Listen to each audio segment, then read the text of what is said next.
tushanjwe ngo abashomesa mu rucuruhurano bahezo kwezi batakineyo kasente kona otiriho namabanja garengire abantu abarikuye kwatanisa bo barikubaza kumukirire ki kuko umuntu mwita kubaza kumukirire tukatamisa kwekirire ki kandi kigenderwa buri umwe wena nakimanya ko kuri abagira ngo tene sento muroni Yesu wanjye shana n'ibinga mbere baba yabeka bazigana okugamba no district yacu ruhure birene iguraho sako y'abashomese yibar kugira ngo nebasa kucendeza abashomesa babo abarukutoroka mu mashomera habwa amabanja nangwa no kwakujya wese kwakujya ngo ese sente kaneze itu tuzitaha 1% no kurkwanga umwanya wo kuzaha 50% okashashire kibaja katani katwara n'umufara sabo kwa abashomesa bamwe bagize ngo batuje transport nyankagira ubusasi nishashire mishaya Roshango umuntu at the end of the month in employed before God.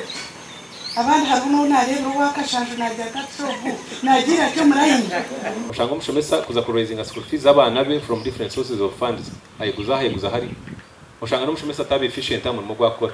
Ija zikiba bashomesa aba akafuna abukushanga mbatu arana documents z'abashomesa abanyishenjera bahicara ha mukoro go kutongoza sakeji hineva habwire. Okako RDC yabahabura Swale, harucho kwasa kukora chika transforming society, chika kutahiza sente, chika kureko mchitinisa cy'ubusomesa.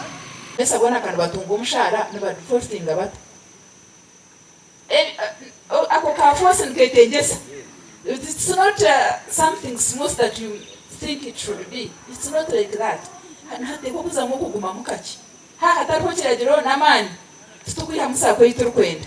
Nubatanchire sakeji abashomesa bacino kutina kujegitamu aho kugira ngo sako nyinjo mu rucuruhura zitanchire kandi zija zagwa mwabire ba members konka yagwire n'icyagisire nderagira ko yabe leadership yagitandikire